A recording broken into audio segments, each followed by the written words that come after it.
शहडोल, अनूपपुर, डिंडोरी, मंडला और बालाघाट, ये 7 जिले किसके साथ? छत्तीसगढ़ के साथ सीमा लगाते हैं। ठीक है,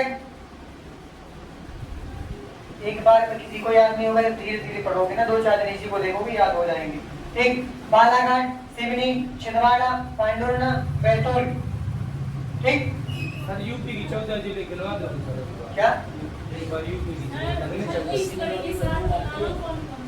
सिंगरौली, सीधी, शहडोल, अनूपपुर, डिंडोरी, मंडला, बालाघाट। सिंगरौली दोनों में लिखना है ना, दोनों में लिखना है। मैं पहले बता चुका हूँ कि जहाँ ये लाइन निकली है ना, ये ऐसी ऐसी, ये 2 राज्यों के साथ अपनी सीमा लगाते हैं, तो इसको यहाँ भी लिखेंगे, यहाँ भी लिखेंगे। क्लियर? ठीक है, बैतूल हो गया, इसके नीचे लटका हुआ है बुरहानपुर, यही है खंडवा और खरगोन। ठीक, तो यहाँ है खंडवा, खंडवा भी अपनी सीमा लगाता है। इधर है खरगोन, पहले कौन है? तो पहले खंडवा है, हाँ सही, खंडवा खरगोन। क्लियर? ये हो गया खंडवा खरगोन, यही है बड़वानी। 1 2 3 4 5 6 7 8 9 और 10, ये 10 जिले हो गए ना, थोड़ा अलीराजपुर को बढ़ा दिया है। ये 10 जिले किसके साथ सीमा लगाते हैं? छत्तीसगढ़, महाराष्ट्र। क्लियर? एक बार फिर से सुन लो, बालाघाट, सिवनी, छिंदवाड़ा, पांडुरना, बैतूल, खंडवा, बुरहानपुर, खरगोन, बड़वानी, अलीराजपुर। पहली बात, 55 जिलों के नाम आपको मौजूदानी याद होना ही चाहिए, है ना, क्योंकि आपको एक प्रशासनिक अधिकारी बनना है, किसी भी जिले में आपकी पोस्टिंग हो सकती है, तो आपको ये पता होना चाहिए कि आपके नजदीकी जिले कौन से हैं, है ना। हमें क्यों पढ़ाया जा रहा है एमपीजी के, हमें कहाँ की जनजातियों के बारे में क्यों पढ़ाया जा रहा है ना। आप मान लीजिए पोस्टिंग कर दी छिंदवाड़ा में, आप वो बाहर आ गए, वहां पे तीर धनुष लेके तुम्हारे सामने, अब तो उनके सामने जिंगा डाला कर नहीं पाओगे, क्योंकि तुम्हें आता ही नहीं है ना। वो सीधा क्या करते हैं, तो सीधा निपटा देते हैं। तो वहाँ के तौर तरीके का पता होना चाहिए, उनकी भाषा क्या, उनकी भाषा में उनकी मम्मी को क्या बोलते, उनके पापा को क्या बोलते, वो बालों में क्या पहनते, वो पैरों में क्या पहनते हैं, उनकी साड़ी को क्या बोलते। जब हम जनजाति पढ़ते हैं, वैसे आप लोगों की डिटेल में नहीं पढ़ता, मैंने पढ़ी है, तो हम ये पढ़ते हैं कि विवाह में होता है ना, तो मंडप को क्या बोलते, मंडप में जो नेम बोलता है उसको क्या बोलते, जब बराती बारात लेके जाते तो गाना गाते उसको क्या बोलते, तो खवास होता है उसको क्या बोलते। अलग अलग नाम है जनजातियों में हर चीज के, और वो जब जनजाति आप लोग पढ़ोगे ना बहुत डिटेल में कभी जरूरत पड़ी पढ़ने की, तो ठीक, यहाँ तक क्लियर। चले आगे, देखो गुजरात के साथ हो ही गए, कौन कौन से, झाबुआ और अलीराजपुर। अब सिर्फ बचा है कौन सा स्थान, राजस्थान। ठीक, तो राजस्थान के देख लो यहाँ से, सबसे पहले मुरैना, देखते जाओ यहाँ से, मुरैना नहीं तो बहुत सा मुरैना है नहीं, तो मुरैना। इसके बाद आएगा शिवपुर, मुरैना, शिवपुर। ठीक, उसके बाद कौन सा है, शिवपुरी, शिवपुरी क्योंकि दोनों से सीमा लगती है शिवपुरी की, ये वाला, ये हो जाएगा शिवपुरी।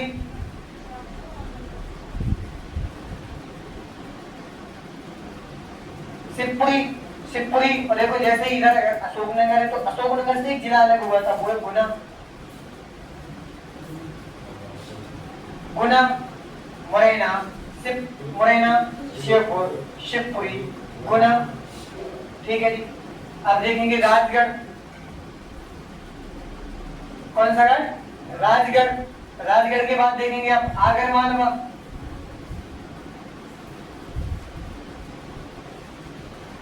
आगर मालवा। ठीक है, यहां सबसे ऊपर है नीमच, कौन सा जिला है, नीमच, ये हो गया नीमच। नीमच के नीचे मिलेगा आपको मंदसौर।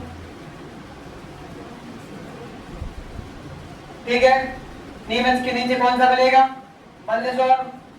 ठीक, यहां मिलेगा आपको रतलाम। अब देखो 1 2 3 4 5 6 7 8 9 10 ही हो गए ना।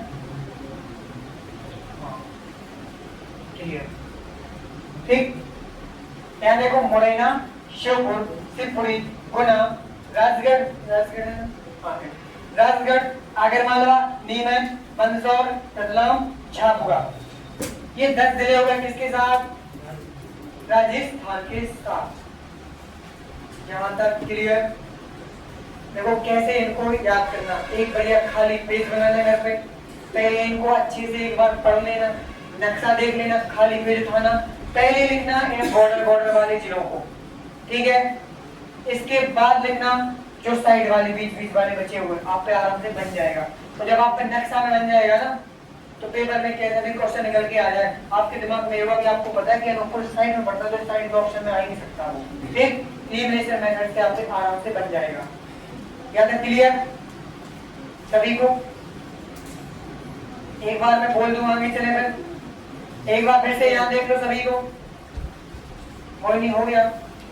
हाँ तो यहाँ देख लो एक बार, ठीक है। कहीं गलती हो तो वो भी चेक कर लेना। अगर हम बात करें यूपी के साथ 14, सभी को बोलना है, ठीक है। क्या करना है? बोलना है।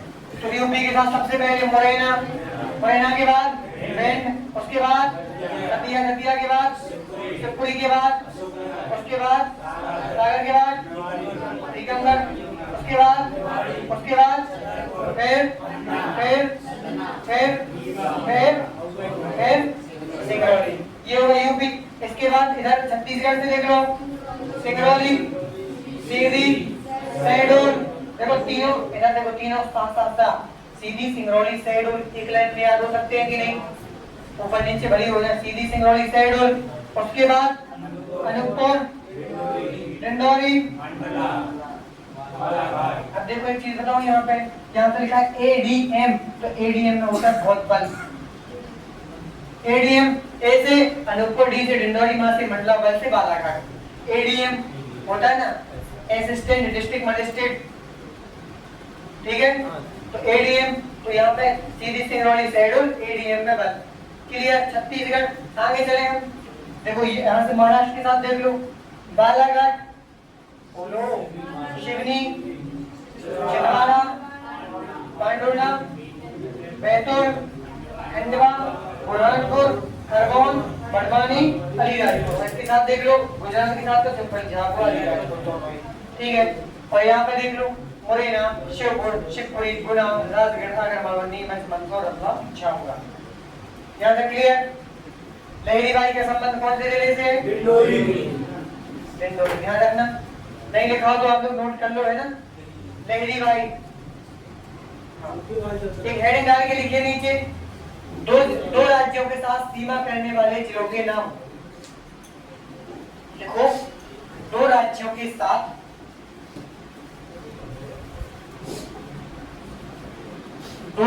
साथ सीमा साझा करने वाले जिलों के नाम।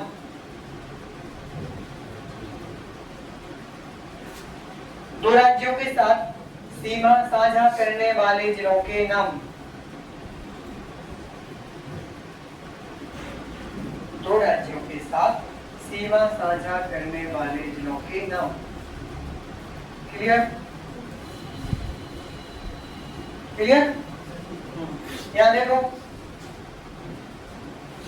सबसे पहले लिखिए आप लोग मुरैना। फर्स्ट मुरैना, मुरैना के सामने डैश लगा के लिख लेंगे राजस्थान और उत्तर प्रदेश। पहले लिखेंगे आप मुरैना। मुरैना की सीमा दो राज्यों से लगती है, राजस्थान और यूपी, ठीक है। दूसरा लिखेंगे आप लोग सिंगरौली। सिंगरौली के सामने डैश लगा के लिखेंगे, ठीक। सिंगरौली के सामने डैश लगा के लिखेंगे उत्तर प्रदेश और छत्तीसगढ़।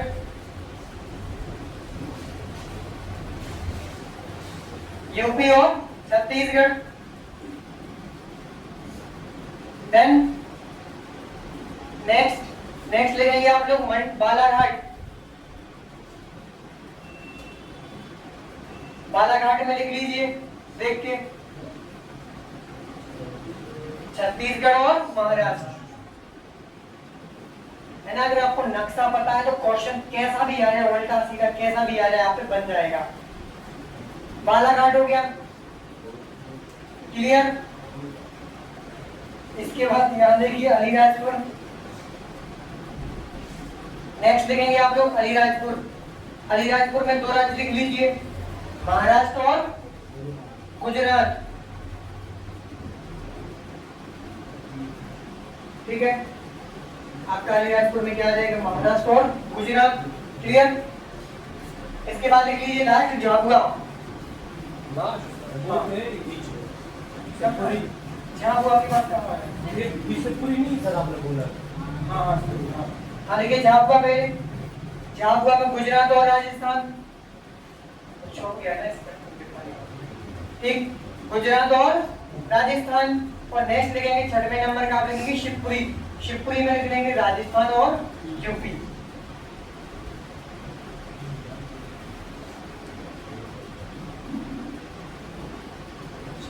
क्या किसी को कोई डाउट? चले आगे। अब मुझे टोटल जिले काउंट करके बताओ कितने होगा जो सीमा साझा करते हैं राज्यों के साथ। नहीं, मैं टोटल जिलों की बात कर रहा हूँ, ये सभी राज्यों से लगते टोटल जिले 14, 10, 10, 7, 2।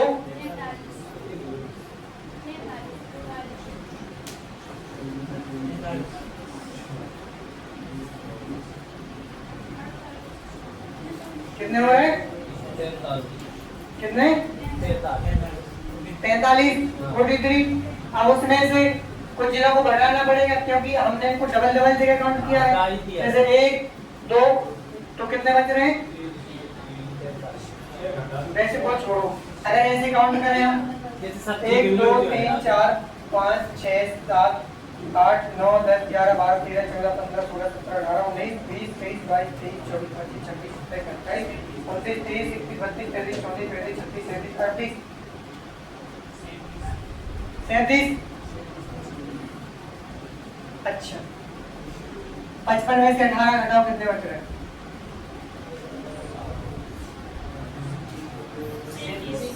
37 बच रहे हैं ना? हाँ, तो 37 ही है। कोई एक्स्ट्रा इसको डबल गिन लिया सर, है ना? ठीक। तो अगर क्वेश्चन कभी आ जाए कि मध्य प्रदेश के ऐसे कितने जिले हैं जिनकी सीमा किसी राज्य को नहीं छूती है, तो वो है 18। इनको बोलते हैं अंतर्वर्ती जिला। क्या बोलते हैं? अंतर्वर्ती डिस्ट्रिक्ट। तो लिखो मध्य प्रदेश के ऐसे जिले जिनकी सीमा किसी राज्य को टच नहीं करती है। मध्य प्रदेश के ऐसे जिले जिनकी सीमा, ये नोट लगा के लिख सकते हो आप, है ना, इंपोर्टेंट है। मध्य प्रदेश के ऐसे जिले जिनकी सीमा किसी राज्य को टच नहीं करती है, जिनकी सीमा किसी राज्य की सीमा को नहीं छूती है,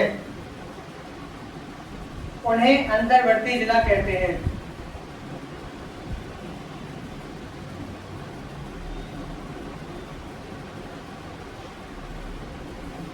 उन्हें अंतर्वर्ती, ये लिखा है बोर्ड पे, कहाँ लिखा मैंने? ये लिखा अंतर्वर्ती, है ना? अंतर्वर्ती जिला कहते हैं। ठीक, देख लो कुल संख्या अंतर्वर्ती जिलों की कुल संख्या कितनी है? 18। अब मैं पूछूंगा नाम, जिससे पूछूंगा वही बताएगा। ठीक है, यहाँ 15 लोग हैं लगभग, तो एक एक नाम बताना है सभी को जो इसमें नहीं लिखा है। बाकी लोग चुप रहेंगे, अपने मित्र की बिल्कुल सहायता नहीं करेंगे तो अगले को सारे उसी से पूछूंगा।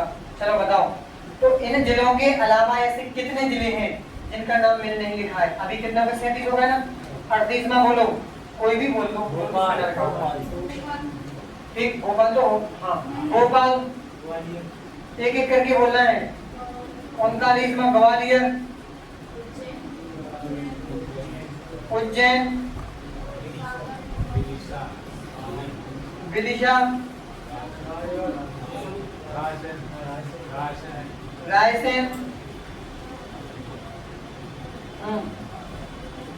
और बोलो जो नहीं लिखा है अभी तक हमने लिखा नहीं। इंदौर, क्या? इंदौर, बहुत बढ़िया। इंदौर, देवास, और ये अंतर्वर्ती जिले हैं ना जो अंदर है। इसके बाद होशंगाबाद, जिसका नया नाम क्या है? नर्मदापुरम। नर्मदा नहीं, नर्मदापुरम और धार, क्या बात है, धार, मैहर, बहुत बढ़िया, ये लेटेस्ट है, रीवा, रीवा, रीवा तो हो गया है, रीवा तो हो गया, और तमोर, हाँ ये भी नहीं हुआ, तमोर, क्योंकि ये करके नहीं काम वाले तो आप लोग बता ही सकते हो। जबलपुर, देखो जबलपुर, कटनी, हाँ उमरिया, बामनवा, सीधी,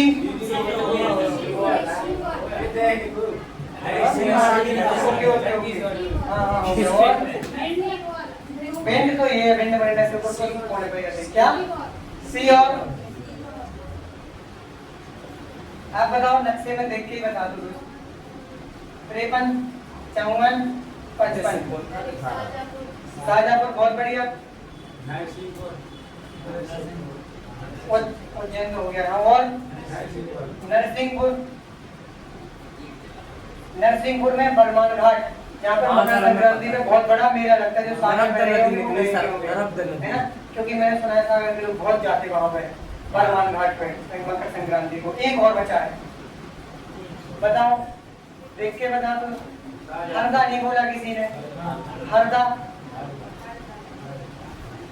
कौन सा था, हरदा, ये है अंतर्वर्ती जिले, हाँ वो तो वैसे ही काउंटेड है ना। कितने हैं, 18, इनके नाम नहीं लिखना है, वैसे लिखना हो तो लिख लो, वैसे जरूरी नहीं है मेरे हिसाब से लिखना, और लिखना हो तो लिख सकते हो, अगर नक्शा आपने बनाया तो उसी के बीच में। ये मध्य प्रदेश के अंतर्वर्ती जिले हैं, ठीक, जिनकी सीमा किसी राज्य को भी नहीं छोड़ती है, ठीक है नीरज।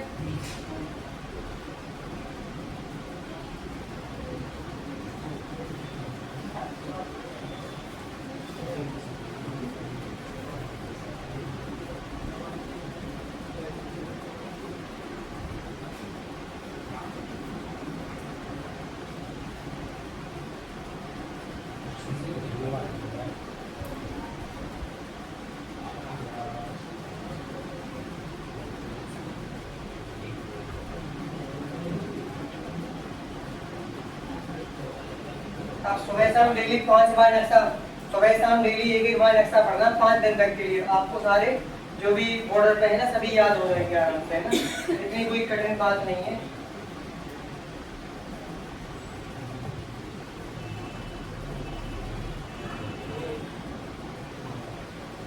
ठीक है, समझ में नहीं है, भोपाल, ग्वालियर, उज्जैन, विदिशा, रायसेन, इंदौर, देवास, नर्मदापुरम, धार, मैहर और दमोह, जबलपुर, कटनी, उमरिया, सीहोर, शाहजहांपुर, नरसिंहपुर, हरदा। क्लियर, डन, यहाँ तक डन हो गया तो हेडिंग डालिए मध्य प्रदेश की न्यायिक स्थिति, न्यायिक स्थिति। अभी हमारा क्या चल रहा है, जनरल इंट्रोडक्शन, फिर शुरू करेंगे मध्य प्रदेश के भूगोल से, फिर पढ़ेंगे एक एक करके पूरी नदियों को, उनकी सहायक नदियों को। आपको ये डालना है मध्य प्रदेश की न्यायिक स्थिति, न्यायिक, आधा ना बड़ा या, न्यायिक, समझ में आ रहा है, किसी को स्पीड तेज तो नहीं लग रही है, क्योंकि आजकल सभी लोग रिवीजन 2x पे करते हैं, है ना, कुछ लोग तो मूवी भी देखने लगे 2x पे चला के यूट्यूब पर, हाँ ऐसा बहुत सारे लोग। ठीक, न्याय की स्थिति, इसमें हम क्या देखेंगे कि मध्य प्रदेश का हाई कोर्ट कहाँ है, मिटा दें इसको, चलो हाई कोर्ट को देखते हैं।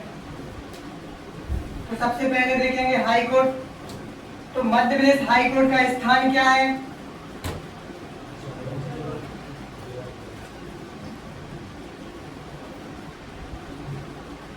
मध्य प्रदेश हाई कोर्ट का स्थान कहाँ है, जबलपुर।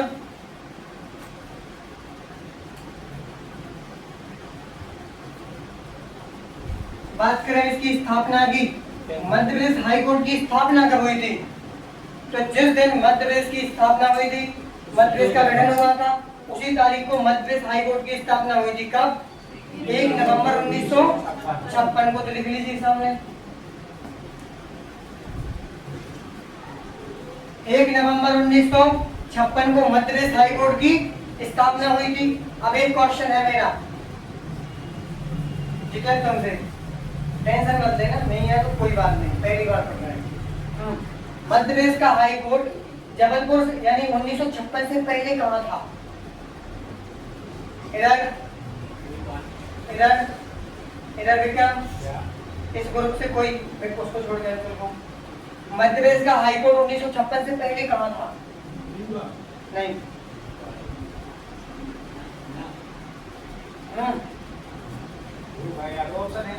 ऑप्शन दे दूंगा तो बता दोगे? दे दो ऑप्शन। मतलब सर दोनों मिले छत्तीसगढ़ की था। भोपाल, इलाहाबाद, इधर देखो नागपुर, मुंबई। मध्य प्रदेश हाई कोर्ट कहाँ था? नागपुर। 100% सही है क्या? नागपुर। नागपुर हाई कोर्ट था मध्य प्रदेश की स्थापना से पहले हमारा हाई कोर्ट। क्लियर? फिर हमारा खुद का स्थापित हो गया। ठीक है, अब हमें क्या लगा कि भाई हम जबलपुर से पूरे उसको रेगुलेट नहीं कर पा रहे, तो हमें क्या करना चाहिए? हमें इसकी ब्रांच बनाना चाहिए। बनाना चाहिए कि नहीं? हाँ, बनाना चाहिए। तो हमने इसकी 2 खंडपीठ स्थापित करें। इनको क्या बोलते हैं? इसकी ब्रांच को खंडपीठ। तो ऐसा लिखेंगे मध्य प्रदेश हाई कोर्ट की खंडपीठ। मध्य प्रदेश हाई कोर्ट की 2 खंडपीठ हैं। खंडपीठ ये कहाँ है? हाँ, तो ये है ग्वालियर और इंदौर। भोपाल में नहीं है, ध्यान रखना। पहली ग्वालियर और दूसरी इंदौर। क्लियर? भोपाल में हाई कोर्ट की ना खंडपीठ है ना ही हाई कोर्ट है, ये ध्यान रखना। वापस ताबे लिखने ऐसा कुछ नहीं हुआ। और अगर बात करें इन दोनों हाई कोर्ट की खंडपीठ की स्थापना, तो यही लिख लो, जो खंडपीठ लिखी है ना, यही नीचे लगा के लिखो स्थापना। इसकी स्थापना की हमने 1961 में। कब की? 1961 में। क्लियर? देखो मध्य प्रदेश का एक हाई कोर्ट है जिसका स्थान कहाँ है? जबलपुर। जिसकी स्थापना कब हुई? 1 नवंबर 1956 को। और इसके पहले हाई कोर्ट कहाँ था? नागपुर। और इसकी 2 खंडपीठ है, कहाँ कहाँ? इंदौर और ग्वालियर। क्योंकि मध्य प्रदेश के 4 ही बड़े महानगर हैं। कौन कौन से? भोपाल, इंदौर, ग्वालियर, जबलपुर। भोपाल, इंदौर, ग्वालियर, जबलपुर, ये 4 बड़े हैं। कौन कौन से? भोपाल, इंदौर, ग्वालियर, जबलपुर। ठीक, जैसे भोपाल को छोड़ के तीनों जगह है, क्योंकि जबलपुर में खुद है, 2 जगह इसकी ब्रांचें स्थापित है। ठीक, और इन 4 का ही सबसे ज्यादा विकास हुआ है, आपको खुद पता है। ठीक, अब एक क्वेश्चन और नोट लगा के लिखेंगे आप लोग। नोट लगा के लिखेंगे, जैसे अभी जो मध्य प्रदेश का हाई कोर्ट है कहाँ है? जबलपुर में। उसका जो भवन बना हुआ है, जो बिल्डिंग बनी हुई है, उसके वास्तुकार कौन थे? ये कई बार पूछा गया है। ठीक, तो लिखिए Madhya Pradesh high court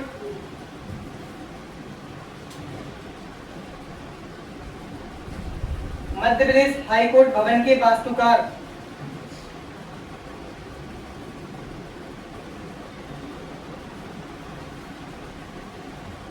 Madhya Pradesh high court भवन के वास्तुकार हेनरी इरविन। क्लियर? क्लियर? जो मतलब मध्य प्रदेश हाई कोर्ट का जो भवन बना हुआ डिजाइनर, वो डिजाइन सब कुछ किसने किया था? हेनरी इरविन ने। ठीक है, ठीक, क्या था? क्लियर?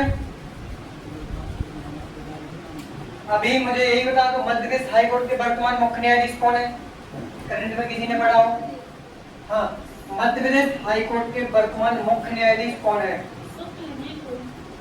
नहीं, चेक करो एक बार, है ना? ये लिख लो करंट में, नोट लगा के वहीं लिख लो। और हो सकता है चेंज हो गए हो।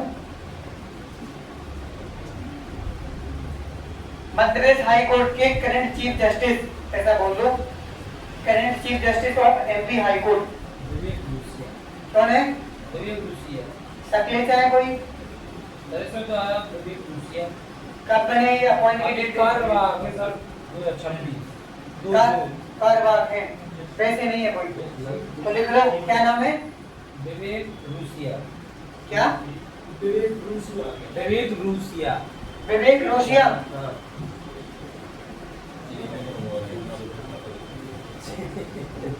ऐसे ही है रोशिया। 2 जून से कार्यवाहक। अच्छा, विवेक रोशिया, ठीक, लिख लेना कार्यवाहक चीफ जस्टिस, कार्यवाहक मुख्य न्यायाधीश, ये लिखा है नाम विवेक रोशिया। विवेक रोशिया कार्यवाहक है, वो नहीं होंगे, उनके लिए उसको एड का चार्ज दिया गया है, ठीक है, क्लियर?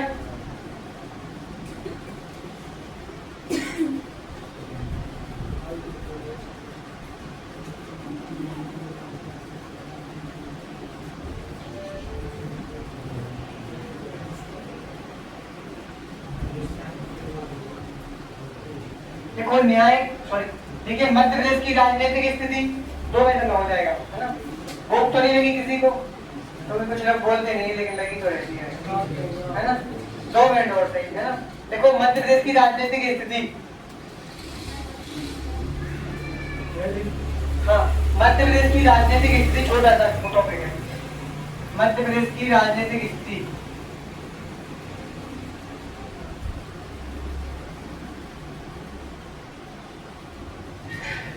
ये सबको पता भी है ना?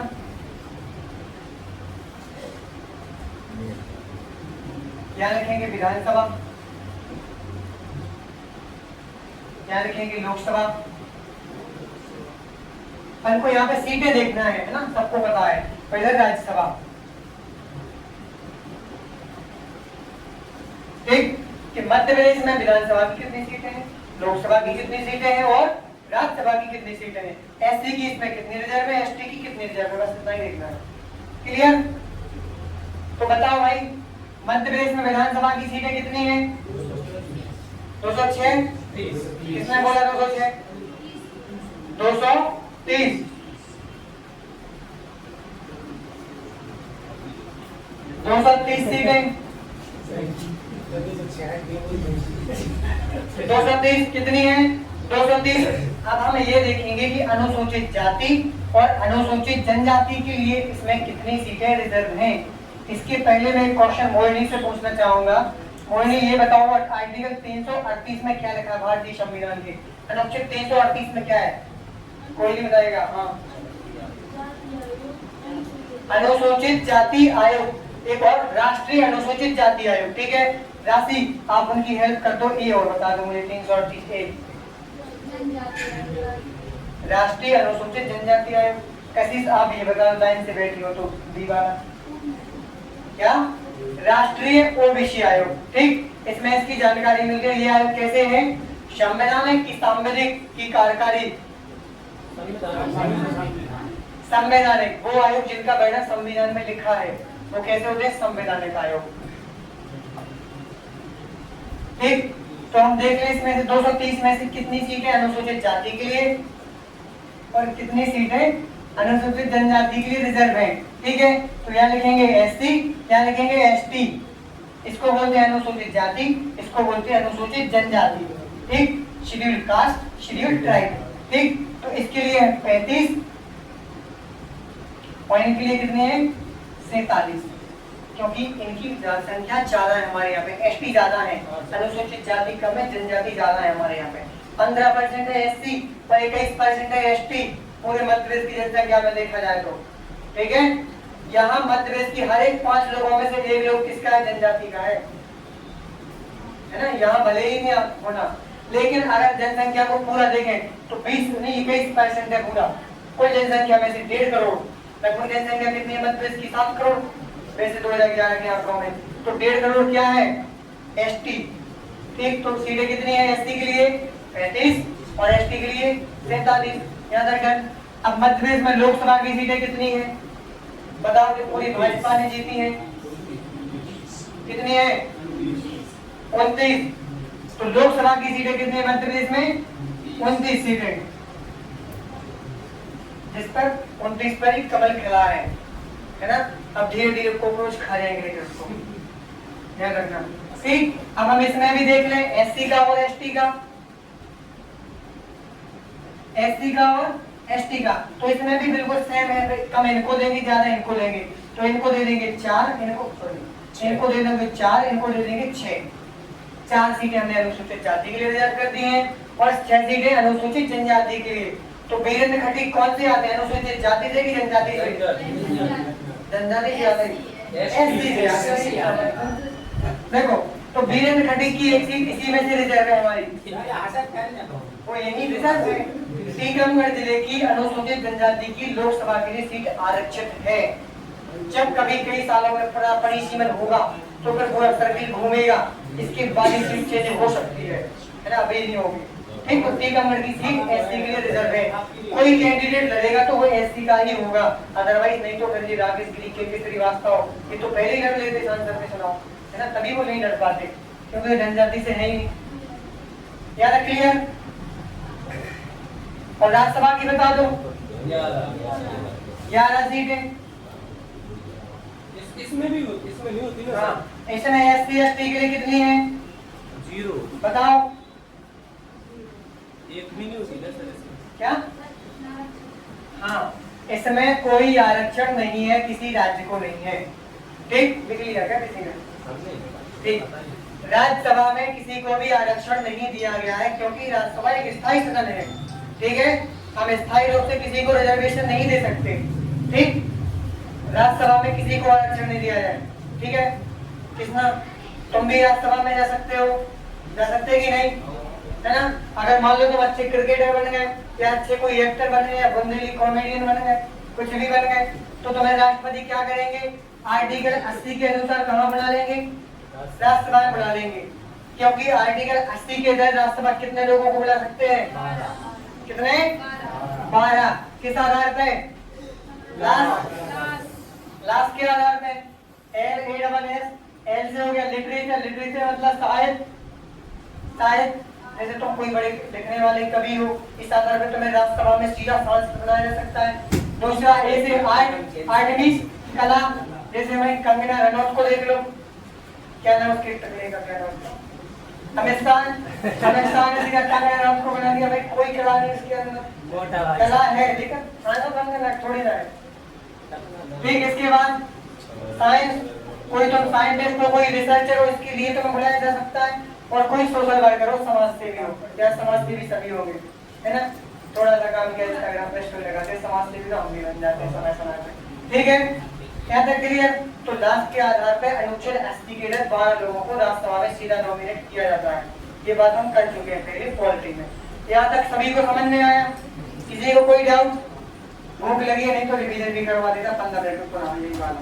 ठीक, आप लोग जा सकते हैं, कल बढ़िया है ना, पुनः एनर्जी के साथ अपना लंच डिनर लेके आना।